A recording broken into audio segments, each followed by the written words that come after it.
चलते हैं श्रीमद् भागवत महापुराण। महाराज परीक्षित जी श्री सुखदेव जी महाराज का पूजन करके सुखपूर्वक जब वो आसन पर विराजमान है तो उनसे कहते हैं, प्रभु आप जैसे भगवत प्रेमी महात्माओं का हम जैसे गृहस्थों को दर्शन होना, स्पर्श करना या चरणामृत उतारने का अवसर मिलना, मस्तक झुकाने का अवसर मिलना, ये तो सिर्फ भगवान की कृपा से होता है। जब द्रवहि दीन दयालु राघो तो साधु संगति पाई। हरि प्रसन्न है इसलिए हे परमहंस शिरोमणि अवधूत आपका दर्शन हुआ, आपके चरण प्रक्षालन का, आपके स्पर्श का, आप से संभाषण करने का सौभाग्य प्राप्त हुआ। और मैं अपना सौभाग्य इसलिए मानता हूं कि भगवान श्री कृष्ण के परम प्रिय महाभागवत पांडवों के वंश में उत्पन्न हुआ हो। इसलिए भगवान अपने निज जनों पर कृपा करने के लिए जो अवतरित हुए थे, जो हमारे प्रिय पूर्वज हैं, उनके दूत बने, उनके सारथी बने, उनके मित्र बने। कहां तक कहूं, श्री कृष्ण की कृपा ना होती तो आप जैसे परमहंस बिना बुलाए चलकर कैसे पधार करके हमारा, इस समय जब मैं मरने के लिए संकल्प ले चुका हूं, 7 दिन बाद मेरी मृत्यु हो जाएगी, तक्षक सर्प अवश्य काटेगा और मैं भस्म हो जाऊंगा, इस समय आपने दर्शन दिया। अन्यथा ते अव्यक्त गते दर्शनम न कथम नृणाम नितराम म्रियमाणानाम संसिद्धस्य वनीयशः अतः पृच्छामि संसिद्धिं योगिनां परमं गुरुं पुरुषस्य यत्कार्यं म्रियमाणस्य सर्वथा। इसलिए मैं हाथ जोड़कर आपसे प्रश्न करता हूं, आप योगियों के परम गुरु हैं, सिद्धि का स्वरूप क्या है और उस सिद्धि की प्राप्ति की साधना का क्या स्वरूप है? सिद्धि का स्वरूप क्या है और उस सिद्धि का साधन क्या है? जो पुरुष सर्वथा मरणासन्न है उसको क्या करना चाहिए? भगवान आप कृपा करके बताइए, मनुष्य मात्र का क्या परम कर्तव्य है और उस कर्तव्य के लिए उसे क्या श्रवण करना चाहिए, क्या जप करना चाहिए, किसका भजन करना चाहिए, क्या त्याग करना चाहिए? 2 प्रश्न के। पहला, सिद्धि क्या है और उसका साधन क्या है? दूसरा, मरणासन्न पुरुष का, जो अभी निश्चित हो चुका है मरना, उसको क्या करना चाहिए? और सब मरणासन्न है, कब मर जाए? परीक्षित जी के तो 7 दिन पक्के, अपने तो 7 मिनट भी पक्के नहीं। तो मनुष्य मात्र को क्या करना चाहिए? क्या उद्देश्य है मनुष्य जीवन का? क्या श्रवण करे, क्या जप करे, क्या स्मरण करे और क्या त्याग करे जिससे उसका परम साध्य प्राप्त हो जाए? वैसे श्री सुखदेव जी केवल उतनी देर रुकते हैं जितनी देर गाय दुही जाती है, पर भगवान की कृपा अब 7 दिन 7 रात रुकेंगे। जब महाराज परीक्षित ने ऐसा प्रश्न किया तो व्यास नंदन भगवान श्री सुखदेव जी, देखो यही परमहंसों की स्थिति है। अब बोलना तो पहले वंदना मंगलाचरण कुछ नहीं, ये सिद्धों की स्थिति। कोई मंगलाचरण नहीं श्री सुखदेव जी ने किया। आगे चलकर जब दोबारा प्रश्न करते हैं तब मंगलाचरण ही, भगवान श्री कृष्ण का स्तवन ही करते चले जा रहे हैं। ये सिद्धों की स्थिति है। कुछ स्तोत्र, मंगल भगवान का कुछ नहीं। श्री सुखदेव जी ने कहा, राजन तुम्हारा लोकहित के लिए किया हुआ यह प्रश्न बहुत ही उत्तम है, बड़ा उत्तम प्रश्न किया तुम। पहले होना चाहिए स्तवन बंधन, जब जे ही वाक्य खुले तो पहला बंधन। यही सिद्ध परमहंसों की अवधूत जनों की स्थिति है। प्रश्न क्या सीधे उत्तर, प्रश्न की महत्ता, तुमने जगत मंगल के लिए ये प्रश्न किया, बड़ा उत्तम प्रश्न है। आत्मविद सम्मतः पुंसाम श्रोतव्यादि यह परहा। राजन, मनुष्यों के लिए तो बहुत सी बातें कहने को होती हैं, सुनने को होती हैं, स्मरण करने को होती हैं, पर आत्मज्ञानी पुरुष के लिए नहीं। जैसा आपने प्रश्न किया, बड़ा आदर करते हैं आत्मज्ञानी पुरुष ऐसे प्रश्न का, क्योंकि जो गृहस्थ हैं वो अपने काम धंधे में इतने उलझे रहते हैं कि उनको ये पता ही नहीं कि प्रतिदिन प्रति रात हमारी आयु कम हो रही है और मैं भगवत प्राप्ति के लिए आया था, उसको भूल कर लड़का बच्चा परिवार इसी के राग में फंसकर अपने जीवन को नष्ट कर रहा हूं। उनको नहीं पता है, सच्ची बानी है। असंख्यों जीव हैं, उनमें से कुछ चंद भाग्यशाली जन हैं जो भगवान का नाम जपते हैं, भगवान की चर्चा। उनमें भी किसी बिरले के हृदय में एक बात है कि मुझे भगवत प्राप्ति करनी है। ये जो गृहस्थ जन है, ये घर के काम धंधों में इतने फंसे हुए हैं कि भजन करने के लिए मनुष्य जीवन मिला, ये बातें नहीं आती। हजारों बातें, हजारों कामनाएं, हजारों संकल्प, वो उसी में डूबे रहते हैं। उनकी सारी उम्र कैसे बीतती है? जागृत अवस्था में काम धंधा प्रपंच की बातें, और रात्रि में नींद या स्त्री प्रसंग। परमहंस जी कह रहे हैं, निद्रया ह्रियते नक्तम वैवायेन च वावयः दिवाचार्थे हया राजन कुटुंब भरणे नवा। दिन तो गया कुटुंब पोषण के लिए, खूब काम मेहनत और प्रपंच की बातें, और रात गई सोने में या स्त्री सहवास में। संसार में जिन्हें अपना अत्यंत घनिष्ठ संबंधी कहा जाता है, वो है शरीर, स्त्री, पुत्र, मित्र, भाई, ये सब। महाराज, ये सब असत्य है। परमहंस जी बोल रहे हैं, देहापत्य कलत्रादि स्वात्म सैन्ये स्वसत्व स्वपि तेषां प्रमत्तो निधनम पश्यन्नपि न पश्यति। ये अज्ञानी देख रहे हैं, ऐसे पागल हैं काम धंधे, रुपया पैसा, भोग सामग्री भोग भोगने में, कि उन्हीं के घरों में मृत्यु हो रही है और वो उनको फूंक के आ रहा है, फिर भी उनको ज्ञान नहीं हो रहा कि हमको भी मरना। मरने के बाद कोई किसी को नहीं पहचानता, ना वो जीवात्मा और ना उसके परिवार वाले, सब भूल जाते हैं। परीक्षित,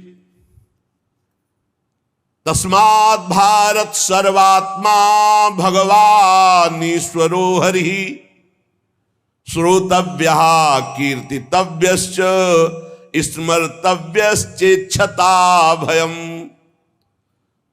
तुमने पूछा कि किसका स्मरण करना चाहिए, किसका कीर्तन करना चाहिए, क्या सुनना चाहिए? जिसे भगवान का अभय पद परम सुख प्राप्त करना है, जहां किंचन मात्र भी दुख नहीं है, उसे चाहिए सर्वात्मा सर्वशक्तिमान भगवान श्री हरि श्री कृष्ण की लीलाओं का श्रवण करे, नाम का कीर्तन करे, नाम का जप करे और उन्हीं का स्मरण करे। भगवत प्राप्ति के लिए श्री सुखदेव जी महाराज ने साधन क्या बताया?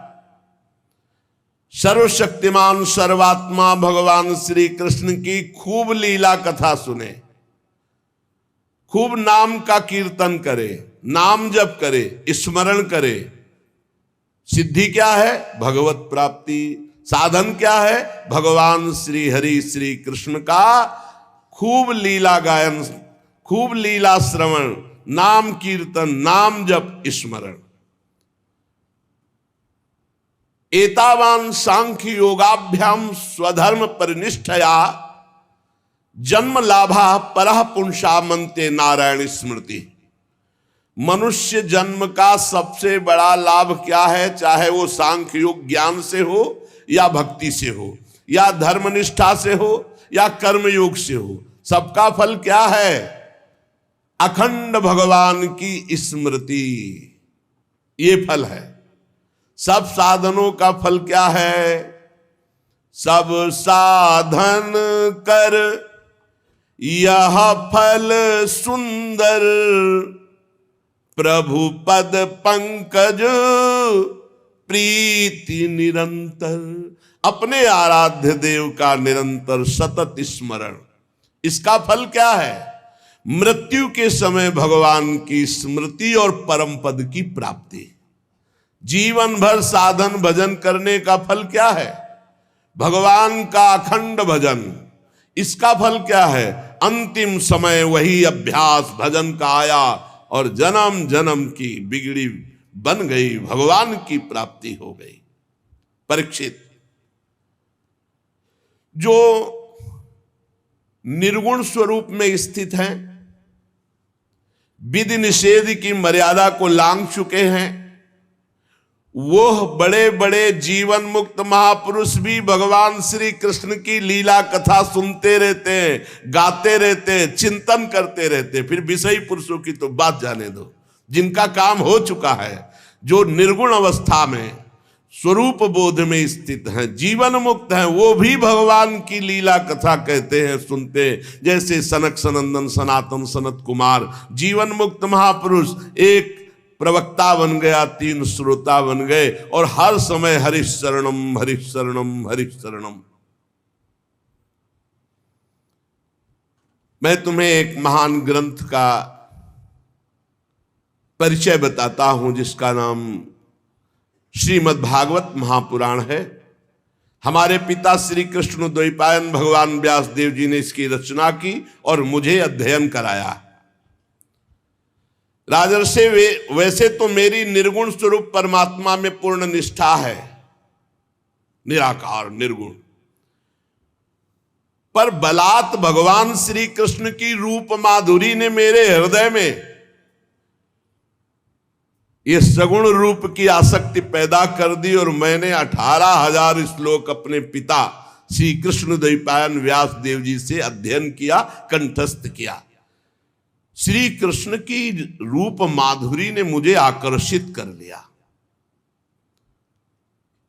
तुम भगवान के कृपा पात्र हो और ब्रह्म ऋषियों के भी कृपा पात्र हो, संतों से तुम्हें प्रेम है, इसलिए मैं तुम्हें पुराण सुनाऊंगा। जो इस लीला कथा के प्रति थोड़ी भी श्रद्धा रखेगा, श्री सुखदेव जी के वचन, उसकी चित्तवृत्ति शुद्ध हो जाएगी और भगवान श्री कृष्ण के चरणों में अनन्य प्रेम होगा और बहुत शीघ्र वो इस माया मोह से मुक्त हो जाएगा। जो लोग इस लोक या परलोक की किसी भी भोग की इच्छा रखते हैं, उनकी समस्त कामनाएं पूर्ण हो जाएंगी ये महापुराण सुनने से। और जिनको संसार दुखमय अनुभव होने लगा है, वो मोक्ष प्राप्त करना चाहते हैं, तो इस लीला कथा सुनने के परिणाम में उसे मोक्ष की प्राप्ति होगी।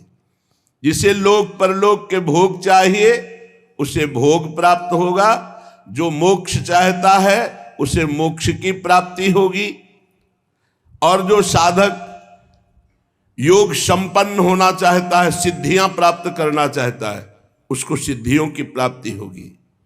जो ज्ञान प्राप्त करना चाहता है उसे तत्व ज्ञान प्राप्त होगा। पर सबको चाहिए कि भगवान के नाम का प्रेम से खूब कीर्तन करे, खूब जप करे। हर प्रश्न का उत्तर यही होता है। श्री सुखदेव जी महाराज कह रहे सबको चाहिए, हरेर नामानुकीर्तनम,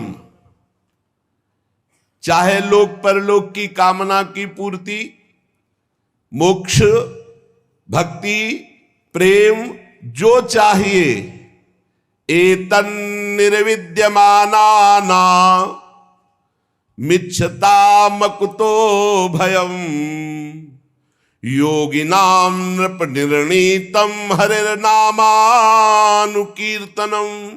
सबको चाहिए, क्योंकि सब सिद्धि भगवान के नाम में है। जो नाम कीर्तन करता है, नाम जप करता है, जो चाहेगा वो प्राप्त हो जाएगा। अपने कल्याण साधन की ओर से असावधान रहने वाले इन विषयी भोगी पुरुषों की लंबी आयु अनजाने में पूरी की पूरी व्यर्थ व्यतीत हो जाती है। क्या लाभ है ऐसी लंबी आयु प्राप्त करके? अरे सावधानी से ज्ञान पूर्वक घड़ी दो घड़ी बिता दिया जाए तो वही परम कल्याण का हेतु बन जाएगी। घड़ी दो घड़ी, 24 मिनट, 48 मिनट, बड़ी लंबी लंबी आयु भोगों में प्रपंच में लोग व्यतीत करके मर जाते हैं, कुछ नहीं लाभ ले पाते। और जो ज्ञानी जन सावधान है वो घड़ी दो घड़ी में अपना काम बना लेते हैं। राजर्षि खटवांग को जब पता चला कि मात्र 48 मिनट समय रह गया है हमारी मृत्यु का, बस उसी समय भगवान के नाम में चित्तवृत्ति लगा दी, सारे संसार से हटा के, तो 48 मिनट में भगवान के अभय पद को प्राप्त कर लिया। आपके पास तो अभी समय है, आप निराश ना हो, निरंतर नाम जप करो। कई बार कहा है, आप ध्यान दीजिए सत्संग में कि हर समय राधा राधा हम जप रहे हैं, किसी समय मृत्यु हुई तो हमें भगवान की प्राप्ति हो जाएगी, परम पद मिल जाएगा। परीक्षित, अभी तो तुम्हारे जीवन की अवधि 7 दिन की है। खडवांग ने 48 मिनट में भगवत प्राप्ति की थी। चिंता मत करो, इसी 7 दिन में तुम्हें परम पद में विस्थापित कर दूंगा। जब कोई संत, जब कोई गुरु कहे चिंता मत करो तो हृदय शीतल हो जाना चाहिए, विश्वास होना। ए परीक्षित, खडवांग ने 48 मिनट में भगवत प्राप्ति की, तुम्हारे 7 दिन, चिंता मत करो, परम पद में मैं विराजमान करूंगा। मृत्यु का समय आने पर वही घबराते हैं जिन्होंने जीवन में भजन नहीं किया। घबराना नहीं चाहिए, वैराग्य से युक्त होकर शरीर संबंध को काट देना चाहिए। अब जीवन भर शरीर संबंध में रहो, मैं पुरुष मैं स्त्री, तो बुढ़ापे में काट पाओगे? नहीं। यावत स्वस्थमिदम कलेवरम यावच्च दूरे जरा, जब तक बुढ़ापा दूर है, शरीर स्वस्थ है, रोगी नहीं हुआ, तब तक मन को प्रभु में लगा लो। अन्यथा जैसे आग लगने पर कुआं खोदना व्यर्थ है, ऐसे ही बुढ़ापे में भजन नहीं होता। नहीं होता, ये सब नाटकबाजी, भजन नहीं होता। अभ्यास जीवन में किया नहीं भजन, जो अभ्यास कर रहे हैं वो देख ले, और जिन्होंने अभ्यास नहीं किया वो भगवान में चित्तवृत्ति लगा देंगे। यहां संसारी लोग कहते हैं अरे तुम्हारी भजन की अवस्था है, तो जो बोल रहा भजन की अवस्था उससे पूछो तुम्हारी अवस्था क्या है, तुम भजन करते हो? ये जीवन बड़ा कीमती है, केवल भगवत प्राप्ति के लिए। महामुनि परमहंस शिरोमणि श्री सुखदेव जी कह रहे हैं, धैर्य के साथ घर से निकलकर तीर्थ या भगवत धामों का आश्रय लें और वहां एकांत में भगवान का नाम जप या प्रणव गुरु प्रदत्त आ उ मा,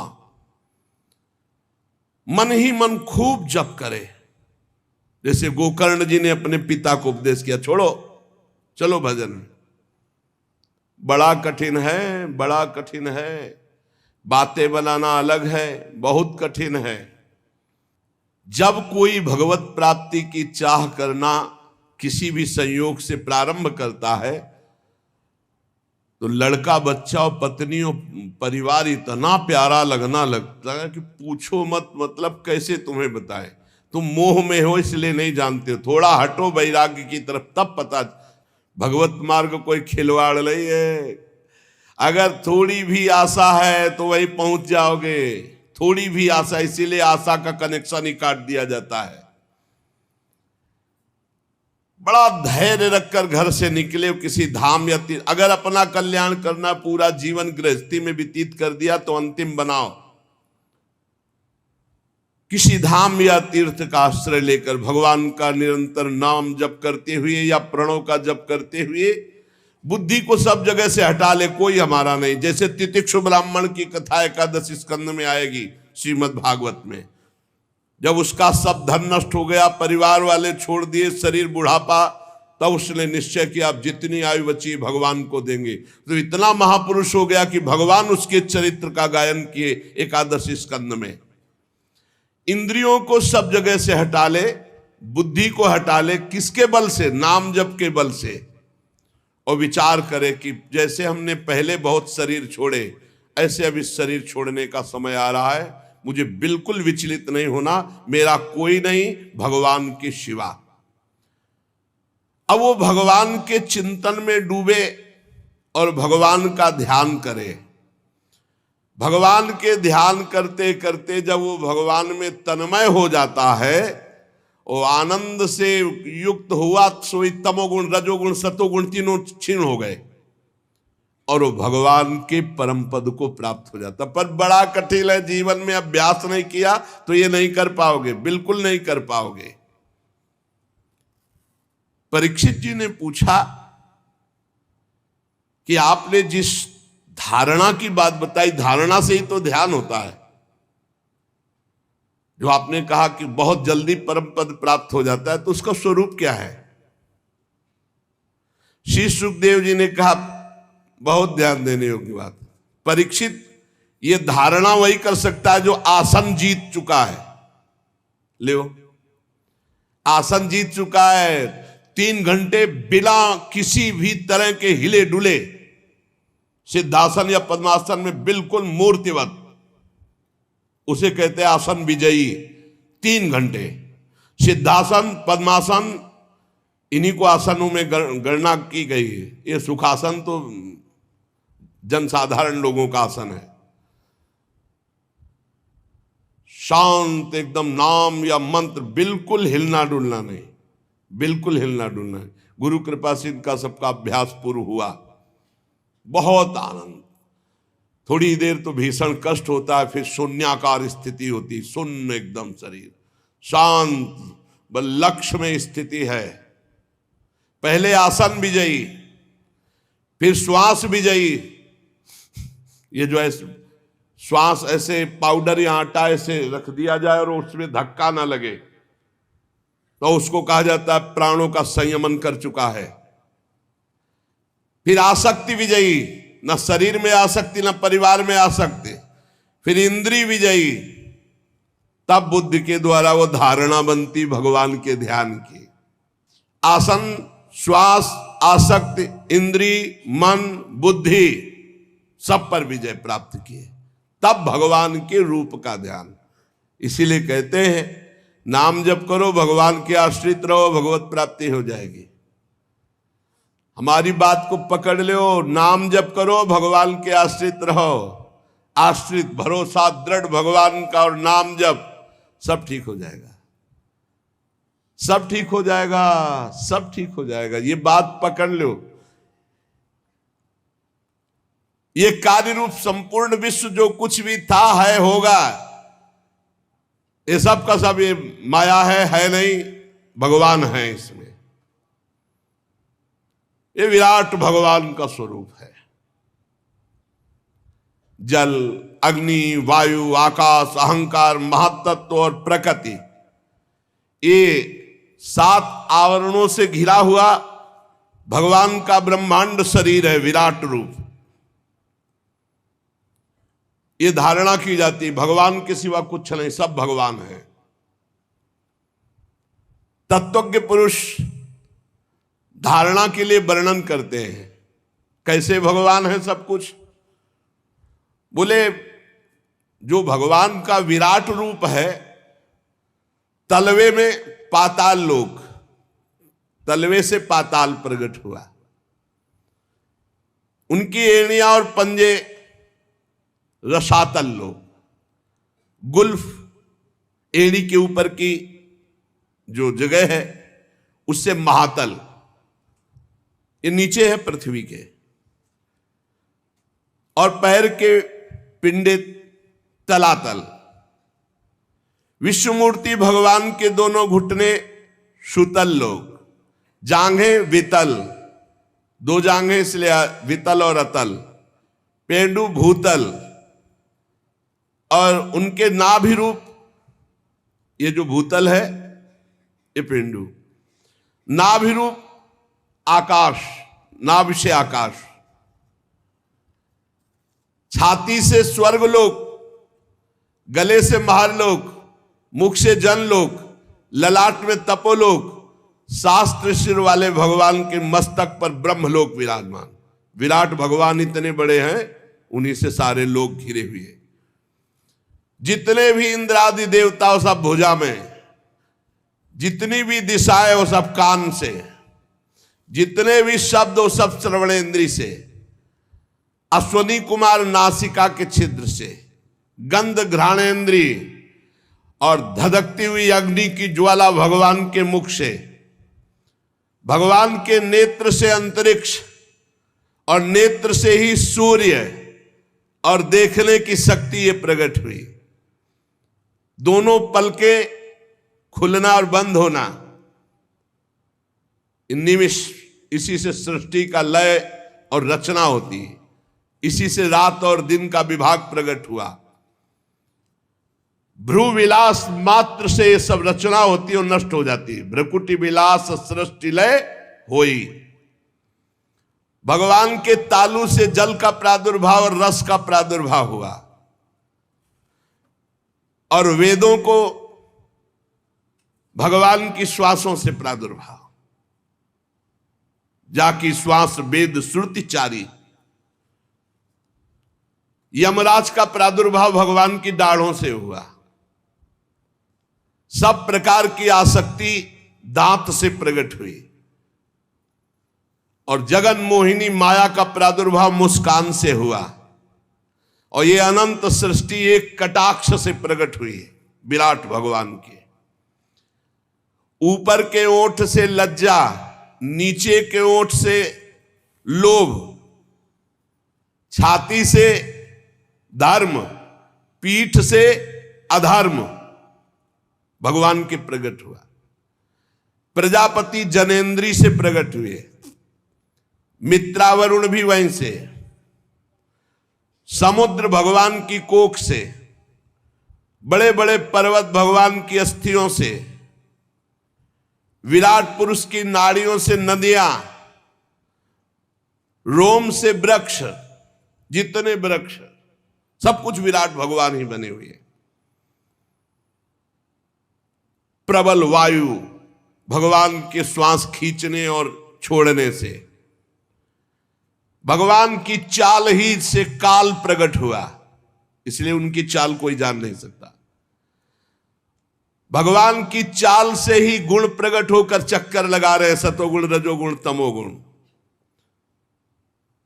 और चाल चलने से ही कर्म का प्रादुर्भाव हुआ।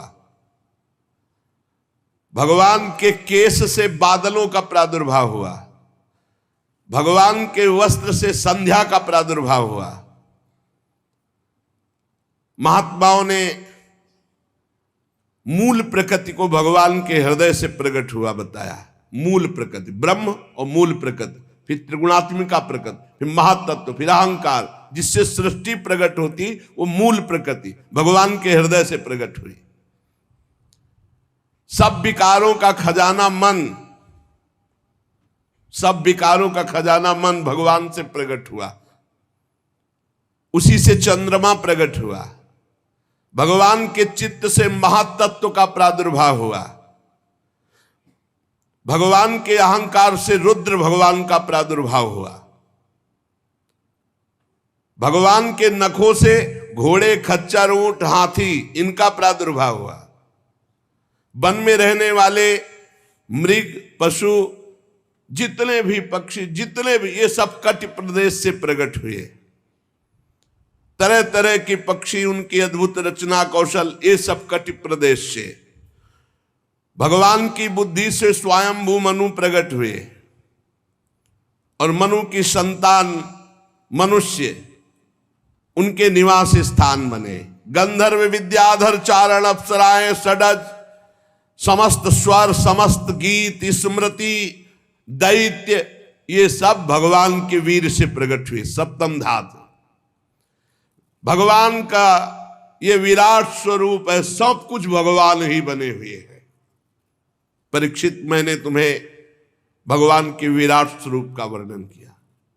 जैसे स्वप्न देखने वाला स्वप्नावस्था में अपने आप को अनेक रूपों में देखता है, पदार्थ भी वही, व्यक्ति भी वही, कुछ और नहीं, केवल वही स्वाप्निक।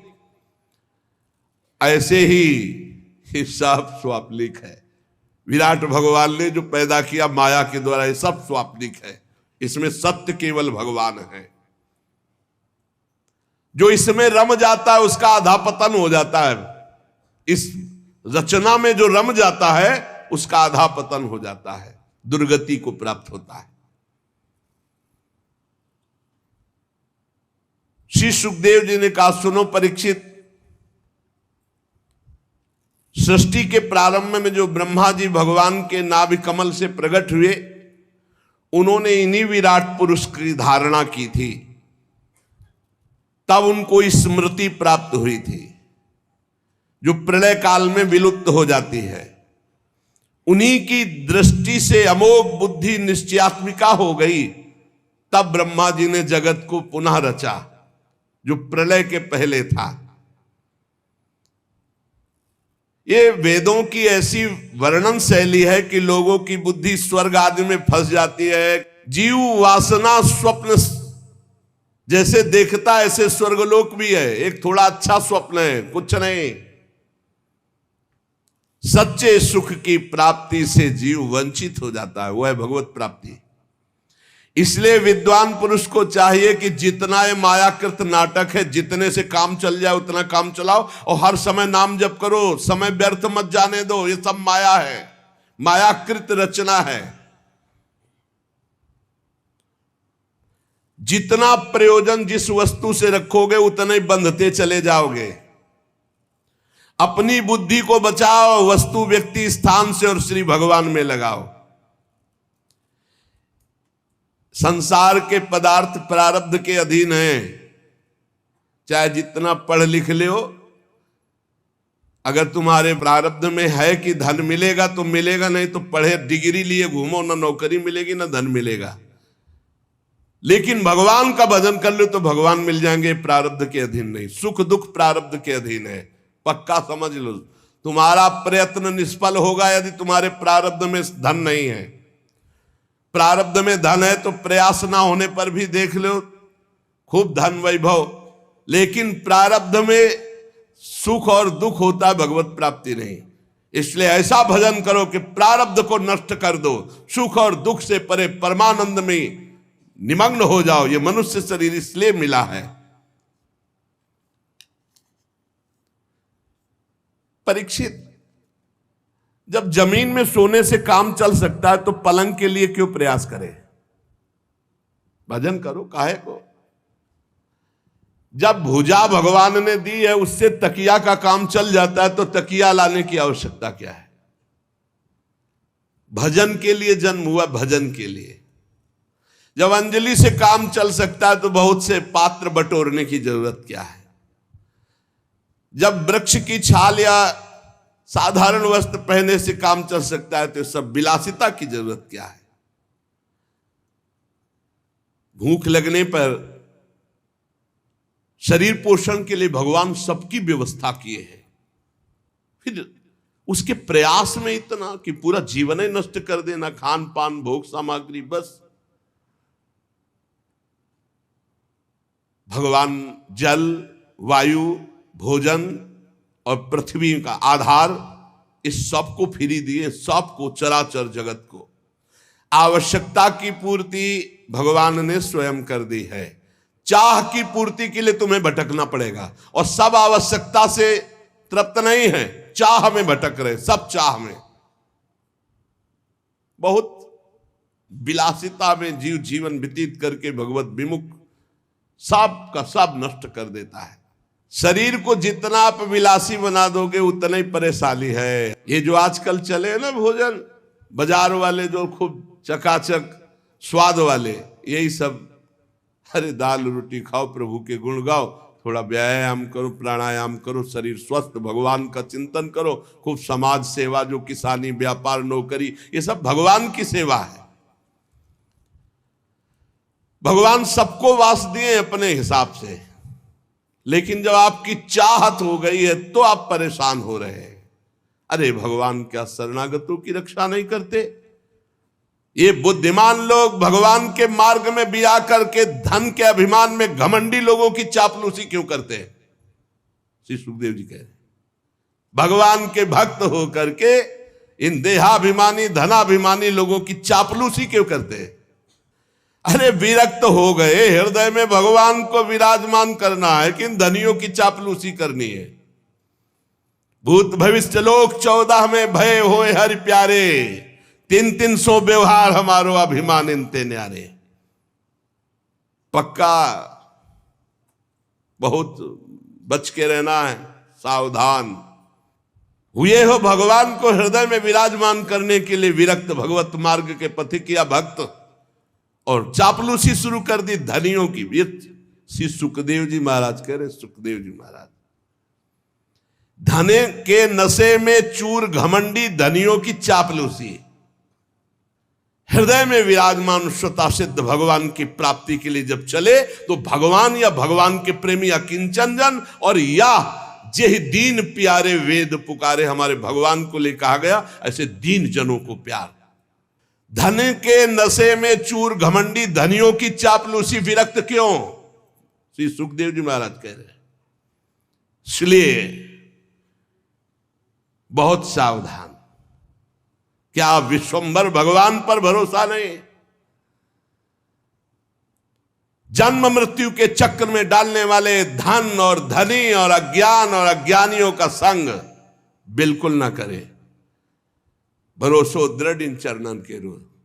अरे कुबेर जैसे जिनके सेवक हैं, अनंत महिमामयी लक्ष्मी जी जिनकी दासी हैं, उन भगवान के दास होकर किसी से आस, कहावे मोर दासा करे तुच्छ नरन के आशा, तो कहां रहा विश्वासा। रुपया पैसा बढ़ जाना, भोग विलासिता में रत होना, ये कोई महानता का लक्षण है क्या? महानता का लक्षण है चित्तवृत्ति को भगवान के चिंतन में समस्त दोषों का नाश करके, ये महानता का लक्षण है। मैयावेशित चेतसाम, मेरे में आविष्ट चित्त वाला, मैयावेशित चेतसाम, जो भगवान में चित्त को अर्पित कर दिया वही महान। मत चित्ता दुर्गाण मत प्रसादात् तरिष्यति, जो मेरे में चित्त को लगा देता है। बहुत कठिन है भोग विलासिता का त्याग करना। मत प्रसादात् तरिष्यति, मेरे कृपा से वो पार हो जाता है। पशुओं की बात अलग रही। परीक्षित, मनुष्यों में भला ऐसा कौन है जो इस संसार वैतरणी नदी से बिना भगवान के पार हो जाए? कौन है ऐसा? इसलिए मंगल में भगवान का चिंतन करो। असत विषय भोगों से अपने आप को भटकने से बचा लो। परीक्षित, कोई साधक अपने शरीर के भीतर हृदयाकाश में विराजमान भगवान के प्रादेश मात्र स्वरूप की धारणा करते कि मेरे हृदय में भगवान विराजमान है, और हृदय में भगवान का ध्यान करते हैं। एकाग्र चित्त से जब खूब नाम जप किया जाता है तो ध्यान की योग्यता प्राप्त होने लगती है। यह हम आपको हृदय की बात कहते हैं। किसी और साधन से ध्यान पक्का नहीं होता, नाम से होता है। जितना नाम जप करोगे उतने रूप प्रकाशित होता चला जाएगा। देखी रूप नाम आधीना। उपासक को दिखाई देने लगता है बड़ा प्रसन्न मुख है श्री भगवान का, कमल के समान विशाल कोमल नेत्र है, कदम्ब के पुष्प की केसर के समान पीला वस्त्र धारण किए हुए हैं, भुजाओं में श्रेष्ठ रत्नों से जड़े हुए स्वर्ण के बाजूबंद शोभायमान है। सिर पर बड़ा ही सुंदर मोर मुकुट, कानों में कुंडल, बहुमूल्य रत्न जगमगा रहे हैं मुकुट में। श्री चरण कमल योगेश्वरों के खिले हुए हृदय कमल की कर्णिका पर विराजमान होने वाले अत्यंत सुकोमल श्याम रंग के प्रभु के हृदय में श्रीवत्स का चिन्ह है। गले में कौस्तुभ मणि, वक्षास्थल में कभी ना कुम्हलाने वाली पुष्पों की माला, कमर में करधनी, अंगुलियों में बहुमूल्य अंगूठी, श्री चरणों में नूपुर, हाथों में कंगन और घुंघराली लटे बहुत ही सुंदर मन हरण करने वाली चिकनी निर्मल घुंघराली श्याम वर्ण की। मुख कमल मंद मंद मुस्कुरा रहा है। लीलापूर्ण उन्मुक्त हास्य और अपने भक्त की तरफ मंद मुस्कान चितवन से देख रहे हैं, अनुग्रह की वर्षा करते हुए। जब ये रूप हृदय में आता है उसी समय सब कर्म बंधन छिन्न भिन्न हो जाते हैं। बिना भगवान के रूप दर्शन के कर्म बंधन, इसे भगवत प्राप्ति कहते हैं, भगवत साक्षात्कारी। हृदय में भगवान की धारणा की भगवान, अब वो आंख खोला तो सामने भगवान, आंख मूंदे तो सामने भगवान हृदय में। परीक्षित, एक तो ये भगवत प्राप्ति, और एक जब योगी पुरुष अपने शरीर को छोड़ना चाहे, योगी जिसने योग किया है अष्टांग योग, तो किसी देश काल में मन न लगाते हुए सुखपूर्वक आसन पर बैठ जाए, प्राणों को जीत ले, इंद्रियों को संयम में करे और बुद्धि से मन को नियमित करके मन के साथ बुद्धि को क्षेत्रज्ञ में, क्षेत्रज्ञ को आत्मा में, आत्मा को परमात्मा में लीन कर दिया। निर्मल बुद्धि को मन में और मन के साथ बुद्धि को क्षेत्रज्ञ, क्षेत्रज्ञ को अंतरात्मा में, अंतरात्मा को परमात्मा में लीन करके उस शांति पद को प्राप्त हो गया। अब उसके लिए कोई कर्तव्य शेष नहीं रहा, वो जीवन मुक्त महापुरुष हो गया। यहां ना सतोगुण है, ना रजोगुण है, ना तमोगुण है। अब काल की भी दाल उस महात्मा के ऊपर नहीं गलती जो ऐसी स्थिति को प्राप्त है। योगी लोग चित्तवृत्ति का निरोध करके परमात्मा में ऐसी स्थिति प्राप्त करते। अलग अलग श्री सुखदेव जी भगवत प्राप्ति का स्वरूप वर्णन करते हैं। यही परम पद है। एक भगवान के नाम जप करते हुए ध्यान में स्थित हुआ, और एक जो है योगी इस तरह से परमात्मा में स्थित हुआ। अब एक है ज्ञान दृष्टि। ज्ञान दृष्टि बल से जिसकी सब चित्त वासना नष्ट हो चुकी है, वो ब्रह्मनिष्ठ अपने को परमात्मा स्वरूप देखता है। वो जब शरीर त्याग करता है तो कैसे, एड़ी से अपनी गुदा को दबाकर, गुदा द्वारा बिना घबराहट के प्राणवायु को षटचक्र भेदन करता है। वह मनस्वी नाभि चक्र मणिपूरक में स्थित वायु को हृदय चक्र अनाहत में, वहां से उदान वायु को वक्षा स्थल में विशुद्ध चक्र में, फिर वहां से वायु को धीरे धीरे तालुमूल विशुद्ध चक्र के आगे बढ़ा देता है। तदनंतर 2 आंख, 2 कान, 2 नासा छिद्र, मुख, इन 7 को रोक करके वायु प्राणवायु को भौं के बीच में आज्ञा चक्र में ले जाता है। अगर उसे किसी लोकांतर का भोग चाहिए तो फिर वहां रुकना होता है, वहीं से संकल्प बनेगा और वो उसी लोक में पहुंचेगा। और अगर नहीं तो आधी घड़ी 12 मिनट तक आज्ञा चक्र में वायु को रोके, फिर वहां से शास्त्र सार ब्रह्मरंध्र, और फिर ब्रह्मरंध्र का छेदन करके जीवन मुक्त परमात्मा स्वरूप हो गए। एक ये गति है। और यदि योगी को वहां इच्छा हो जाए कि मैं ब्रह्मलोक में जाऊं, 8 सिद्धियों का भोग भोगूं, जो वो सब प्राप्त हो जाएगा। अरे इसीलिए भजन करो। योगी का शरीर वायु की भांति सूक्ष्म हो जाता है। वो उपासना, तपस्या, योग, ज्ञान का सेवन करने वाला त्रिलोकी के बाहर भीतर कहीं भी घूम सकता है, पास मिल जाता है उसको। जहां चाहे, देवलोक, ब्रह्मलोक, तपलोक, महारलोक, रसातल, तलातल, पाताल, जहां चाहे। ये भगवान का शिशुमार चक्र विश्व ब्रह्मांड का भ्रमण केंद्र है। योगी चाहे तो मार लोक चला जाए, सत्य लोक चला जाए, सत्य लोक जाएगा, जितनी ब्रह्मा की आयु वहां आनंद लेकर फिर वो ब्रह्म को प्राप्त हो जाएगा। भगवान का भजन करने वाला जिस पद को प्राप्त होता है वहां ना शोक है, न दुख है, न बुढ़ापा है, न मृत्यु है, न भूख है, न प्यास है, न मान है, न अपमान है, न उद्वेग है, न भय है, न केवल आनंद ही आनंद। यही प्राप्त करने के लिए मानव देह मिला है।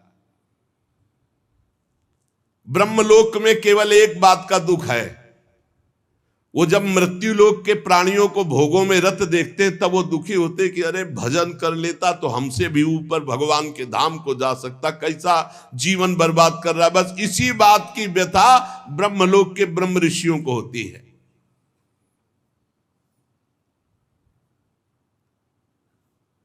जो ज्योतिर्मय भगवान के स्वरूप को प्राप्त करता है, घ्राणेन्द्री को गंध तन्मात्रा में, रसना को रस तन मात्रा में, नेत्र को रूप तन मात्रा में, त्वचा को स्पर्श तन, श्रोत्र को शब्द तन मात्रा में, कर्मेंद्री को अपनी अपनी क्रिया शक्ति में अपने अपने सूक्ष्म स्वरूपों को प्राप्त करा देता है।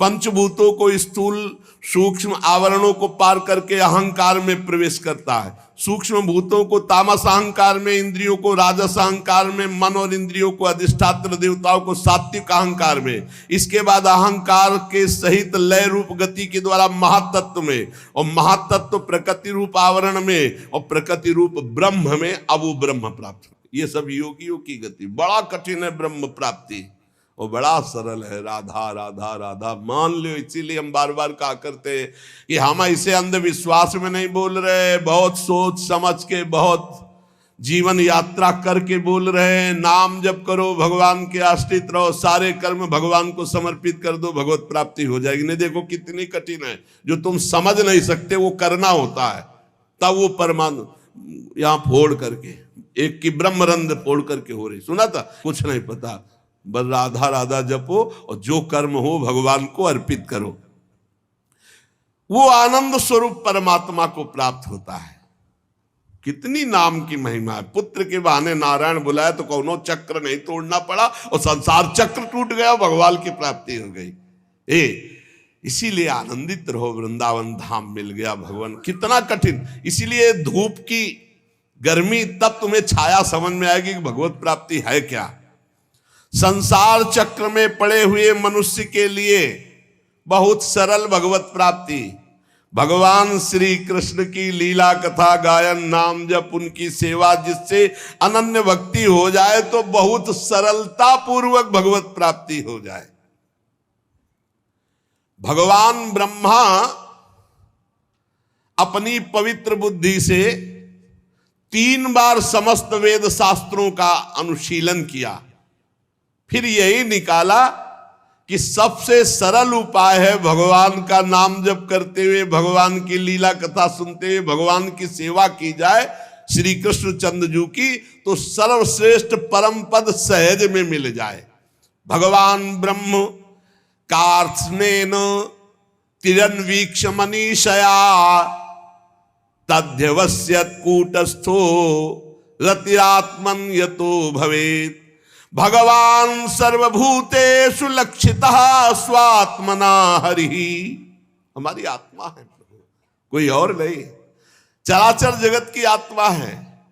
इसलिए परीक्षित सब मनुष्यों को चाहिए कि सब समय तस्मात् सर्वात्मना राजन हरि सर्वत्र सर्वदा श्रोतव्यः कीर्तितव्यश्च स्मर्तव्यो भगवान नृणाम। सब मनुष्यों को चाहिए कि भगवान श्री कृष्ण चंद्रजू की, बार बार कह रहे, श्रोतव्या, उनकी कथा सुनो, उनका नाम कीर्तन सुनो। कीर्तितव्यश्च, उनकी कथा करो, उनका नाम कीर्तन करो, नाम जप करो। स्मृतव्यो, उनका स्मरण करो। यही तुम्हें भगवत प्राप्ति करा देगा। भगवान के संत जन बड़े उदार हैं, जो भगवान की लीलामृत का कथा अमृत का पान कराने के लिए अहेतुकी भाव से दान करते हैं। खूब कानों के दोनों में भर भर कर ये भगवत लीला अमृत पान करो, इससे तुम्हारे हृदय का विषैला विष उतर जाएगा, शुद्ध हो जाएगा और तुम्हें इसी जन्म में भगवत प्राप्ति हो जाएगी। परीक्षित, तुमने जो मुझसे पूछा था कि मरते समय बुद्धिमान मनुष्य को क्या करना चाहिए, तो तुम्हें उत्तर दे दिया। सद्यो मुक्ति, क्रम मुक्ति, भगवत भाव से भगवत प्राप्ति। और देखो, अगर भगवत प्राप्ति ना करना चाहे और कोई इच्छा करना चाहे तो मैं उपाय बताता हूं। जिसे ब्रह्म तेज का भाव हो कि मुझे ब्रह्म तेज मिले, तो बृहस्पति जी की आराधना करे। जिसे इंद्रियों की विशेष शक्ति की कामना हो, वो इंद्र देवता की आराधना करे। जिसे पुत्र प्राप्ति की चाह हो कि हमारे लड़का हो जाए, तो प्रजापतियों की उपासना करे। जिसे लक्ष्मी की चाह हो, वो महामाया आद्या शक्ति देवी की आराधना करे। जिसे तेज चाहिए कि जो मैं बोलूं, जो मैं कहूं वैसे सब माने, तो अग्निदेव की आराधना करे। धन चाहिए तो वसुओं की, प्रभाव और वीरता चाहिए तो भगवान शंकर की, रुद्र की। अन्न चाहिए तो अदिति की, स्वर्ग चाहिए तो देवताओं की, राज्य की अभिलाषा हो तो विश्वदेवों की, समाज को अपने अनुकूल बनाना हो तो साध्य देवताओं की आराधना करे। आयु बढ़ानी हो तो अश्वनी कुमारों की आराधना करे। पुष्टता बल की इच्छा हो तो लोकमाता पृथ्वी की और देव आकाश का सेवन करे, आराधना करे। सुंदरता चाहिए तो गंधर्वों की आराधना करे। पत्नी चाहिए तो उर्वशी की आराधना करे। स्वामित्व चाहिए तो ब्रह्मा की आराधना करे। यश चाहिए तो यज्ञ पुरुष की आराधना करे। रुपया पैसा खजाना चाहिए तो वरुण देव की आराधना करे। और विशुद्ध विद्या चाहिए तो आद्य गुरु भगवान शंकर की आराधना करे। पति पत्नी में सदैव प्रेम बना रहे, इसके लिए पार्वती जी की आराधना करे। धर्म उपार्जन के लिए भगवान विष्णु की आराधना करे। वंश परंपरा चलती रहे, इसके लिए पितरों की आराधना करे। हमारा वंश सुरक्षित रहे, इसके लिए यक्षों की आराधना करे। बलवान वंशज हो, इसलिए मरुद गरुण की आराधना करे। राज्य चाहिए तो मनवंतरों के अधिपति देवताओं की। किसी को अगर नुकसान पहुंचाना है, अविचार, तो नैऋत्य की। भोग चाहिए तो चंद्रमा की। और अगर निष्कामता परम आनंद चाहिए तो भगवान श्री हरि की। बुद्धिमान पुरुष वही है। अकामः सर्व कामो वा मोक्ष काम उदारधी तीव्रेण भक्ति योगेन यजेत पुरुषम परम। चाहे निष्काम हो या सकाम, चाहे मोक्ष चाहो, चाहे भोग चाहो, चाहे भक्ति चाहो, जो तुम्हें चाहना हो, भगवान श्री कृष्ण के चरणों की आराधना करो, सब प्राप्त हो जाएगा। जितने उपासक हैं उनका सबसे बड़ा हित इसी में है कि इस जन्म में ऐसा अभ्यास कर लो कि तुम्हारा भगवत स्मरण न छूटे, बस जो चाहोगे प्राप्त हो जाएगा। तो ऐसे ही पुरुषों का संग करो जो भगवान के प्रेमी जन हैं। जहां भगवान की लीला कथाएं ही गाई जाती हैं, ऐसे संतों का सत्संग सुनो। ये दुर्लभ है सत्संग, जहां केवल भगवान की चर्चा होती, शास्त्र सम्मत चर्चा होती, जिससे संसार की त्रिगुणमयी तरंगमालाओं के थपेड़े शांत हो जाते हैं। हृदय शुद्ध होकर आनंद का अनुभव करता है। इंद्रियां विषयों से अनासक्त होकर भगवान में लग जाती हैं। ऐसी रसमयी कथाएं जहां हो रही हैं, वही सत्संग सुनो, इसी से तुम्हारा परम कल्याण होगा। शौनक जी कहते, सूत जी, राजा परीक्षित ने सुखदेव जी की बात सुनकर उनसे और क्या पूछा, क्योंकि सुखदेव जी तो बड़े सर्वज्ञ हैं और बहुत ही मधुर पवित्र वाणी है, क्योंकि ब्रह्मबोध संपन्न महापुरुष हैं। सूत जी, आप तो सब कुछ जानते हैं, हम लोग उनकी वह बातचीत बड़े प्रेम से सुनना चाहता हूं जो परीक्षित से हुई। आप कृपा करके सुनाइए क्योंकि संतों की सभा में ऐसी ही बातें होती हैं जिनका पर्यावसान भगवान के श्री चरणारविंद में होता है। अर्थात संतों का संग निश्चित भगवत प्रेम प्रदान करता है। पांडुनंदन महारथी राजा परीक्षित बड़े भगवत भक्त थे। वो ऐसे थे कि बाल्यावस्था में भी भगवान की लीला चरित्रों का अभिनय करके खेलते थे। और भगवान में सुखदेव जी को क्या कहना है, ये तो जन्म से ही विरक्त थे। तो प्रश्नकर्ता उत्तर देने वाले दोनों महान पुरुष हैं। इसलिए क्या चर्चा हुई श्री परीक्षित जी और भगवान सुखदेव जी के बीच में। महाराज, जिसका समय भगवान के नाम जप में, भगवान की लीला कथा में व्यतीत होता है, उन्हीं का जीवन धन्य है। और तो सब व्यर्थ में जी रहे हैं। रोज भगवान सूर्यदेव उदय होकर के और अस्त होकर के सबकी आयु का नाश कर रहे हैं। महाराज, क्या वृक्ष नहीं जीते? वो भी जीते। अगर भगवान का नाम नहीं जपते हो, भगवान की लीला कथा नहीं सुनते हो, भगवत भाव से सेवा नहीं करते हो, तो तुम्हारा जीना क्या? क्या वृक्ष नहीं जीते? तरवाह किम न जीवंती, भस्त्राहा किम न श्वसंत्युत। क्या लोहार की धौकनी सांस नहीं लेती? न खादंती न मेहंती किम ग्राम पशुओं परे। क्या गांव के जो पशु हैं वो खाते पीते नहीं है क्या? वो भी खाते पीते। क्या वो मैथुन नहीं करते?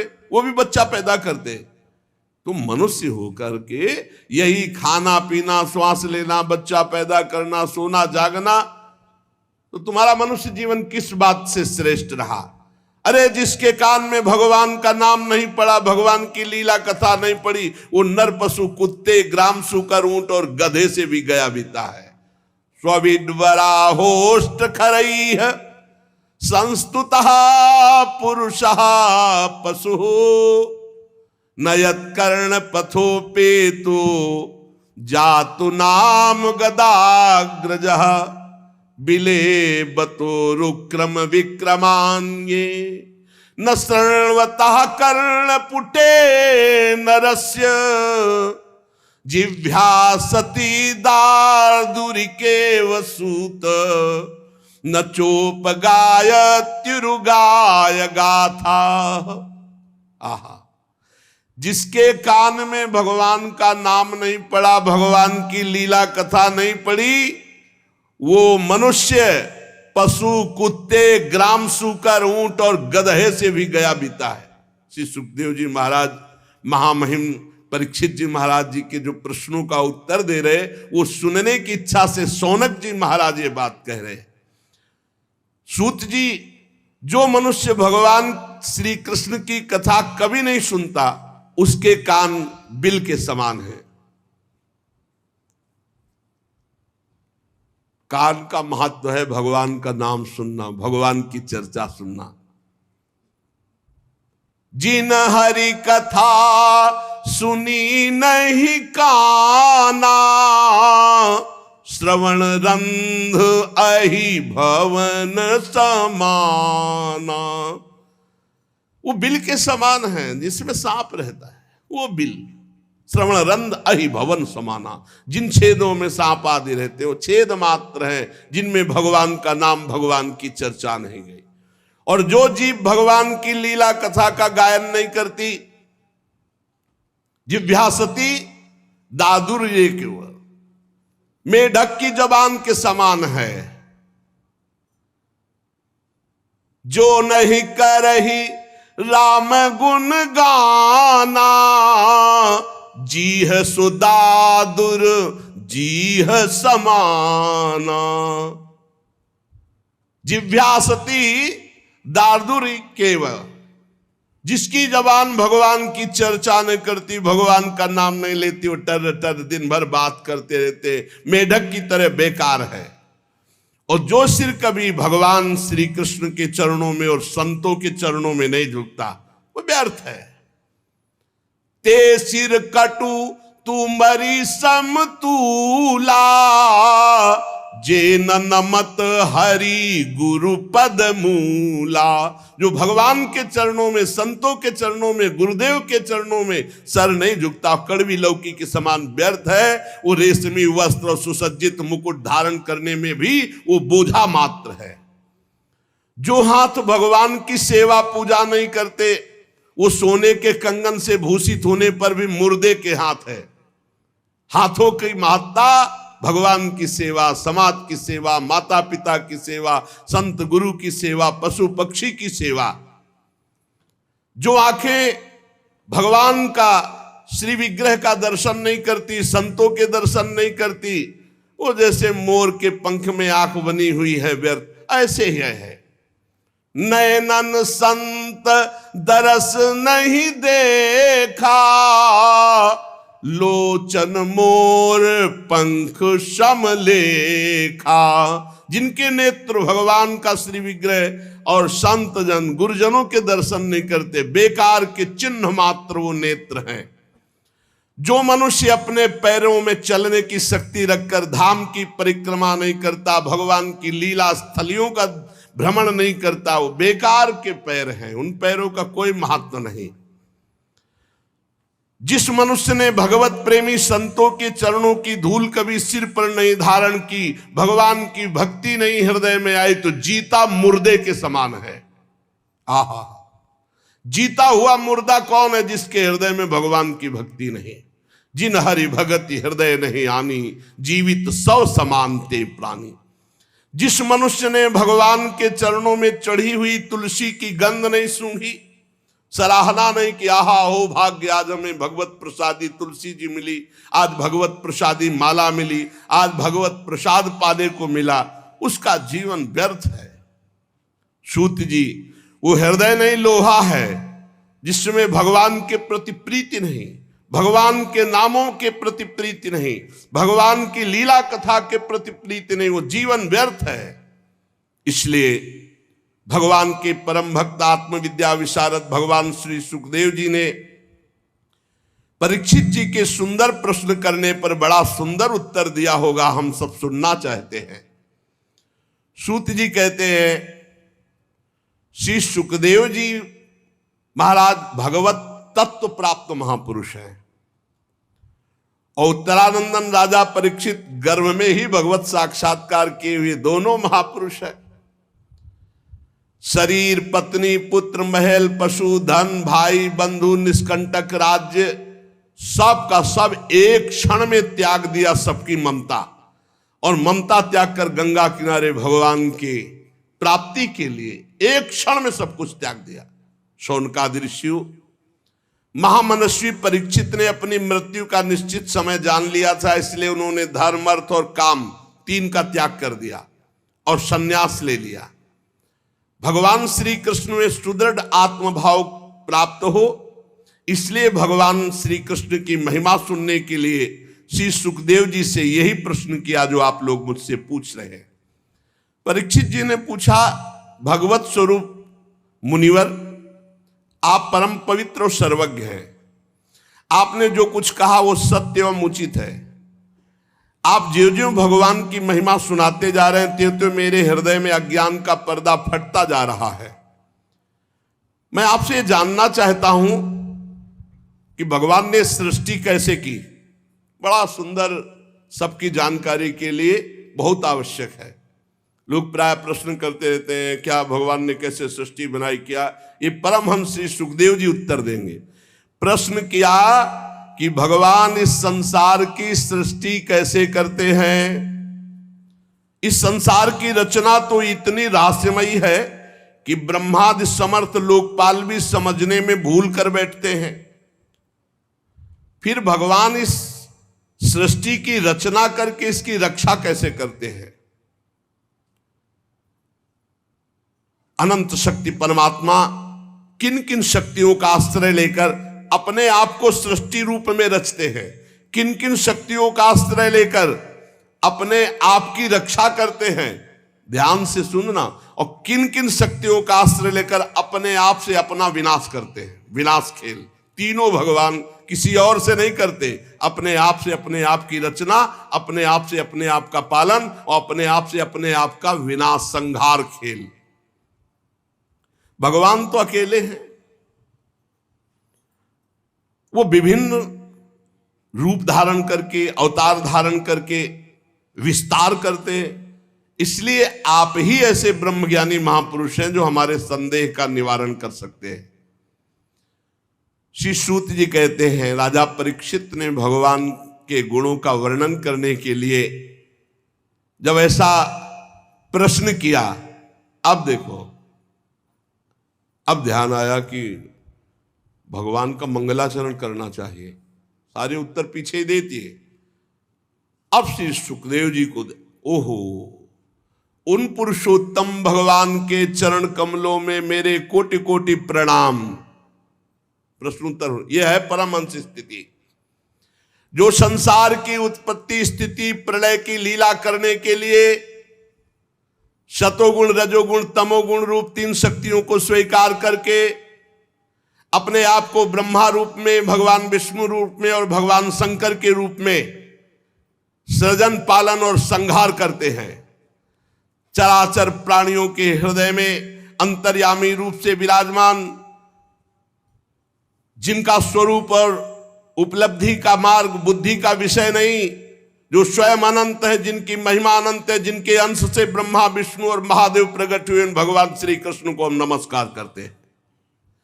हम पुनः पुनः उन भगवान श्री कृष्ण के चरणों में नमस्कार करते हैं जो सत्पुरुषों का दुख मिटाकर उन्हें प्रेम दान करते हैं, दुष्टों की सांसारिक बढ़ती रोककर उन्हें मुक्ति देते हैं, और हम परमहंसों के एकमात्र आश्रय हैं, उनकी अभीष्ट वस्तु का दान करते हैं। चर समस्त प्राणी श्री कृष्ण की ही मूर्ति हैं।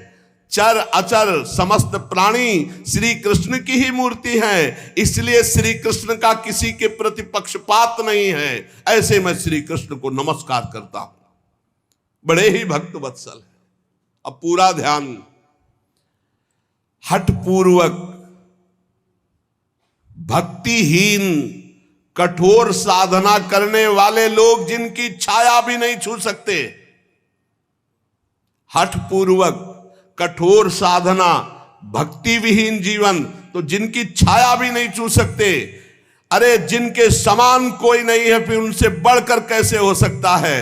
ऐसे महामहिम निरंतर ब्रह्म स्वरूप अपने स्वरूप में विहार करने वाले भगवान श्री कृष्ण को मैं बार बार नमस्कार करता हूं, जिनका कीर्तन, यत् कीर्तनम यत् स्मरणम यदीक्षणम यद वंदनम यत् श्रवणम यदर्हणम लोकस्य सद्यो विधुनोति कल्मषं तस्मै सुभद्र श्रवसे नमो नमः।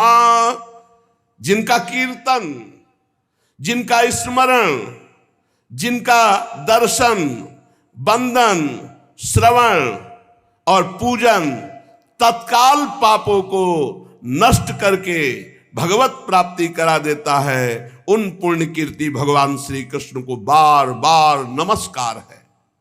विवेकी पुरुष जिनके चरण कमलों की शरण लेकर हृदय से लोक परलोक की आसक्ति का त्याग कर देते हैं, बिना किसी परिश्रम के भगवत पद प्राप्त करते हैं, उन मंगलमय कीर्ति वाले भगवान श्री कृष्ण को अनेकों बार नमस्कार है, नमस्कार है।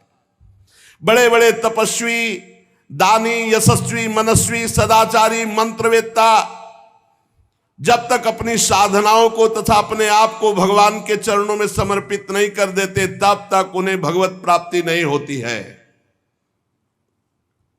ध्यान दीजिए, बड़े बड़े तपस्वी, दानी, यशस्वी, मनस्वी, सदाचारी, मंत्रवेत्ता जब तक अपनी साधनाओं को और अपने आप को भगवान के चरणों में समर्पित नहीं कर देते, तब तक भगवत प्राप्ति नहीं होती है। जिनके प्रति आत्मसमर्पण की ऐसी महिमा है, उन कल्याणमयी कीर्ति वाले भगवान श्री कृष्ण को मैं बार बार नमस्कार करता हूं।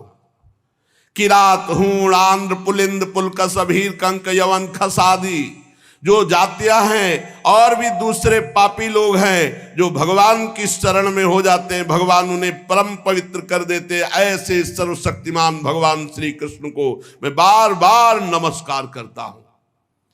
वे ही भगवान ज्ञानियों की आत्मा हैं, योगियों के परमात्मा हैं, भक्तों के भगवान हैं, कर्मकांडियों के लिए वेद मूर्ति हैं, धार्मिकों के लिए धर्म मूर्ति हैं, तपस्वियों के लिए तपः स्वरूप हैं। ब्रह्मा शंकर आदि बड़े बड़े देवता अपने शुद्ध हृदय से उनके स्वरूप का चिंतन करते हैं और आश्चर्यचकित होकर देखते हैं वो भगवान श्री कृष्ण मुझ पर अपना अनुग्रह प्रसाद की वर्षा करें।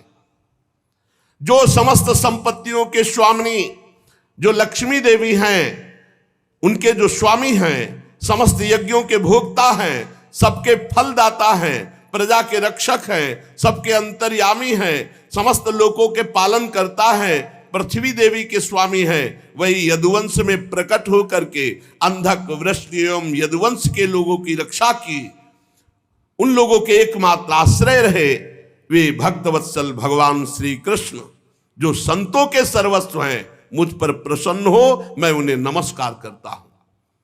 विद्वान पुरुष जिनके चरण कमलों के चिंतन रूपी समाधि से शुद्ध हुई बुद्धि के द्वारा आत्म तत्व का साक्षात्कार करते हैं, उनके दर्शन करते हैं, अपनी अपनी मति रुचि के अनुसार उनके स्वरूप का वर्णन करते हैं, पर पार आज तक कोई नहीं पाया।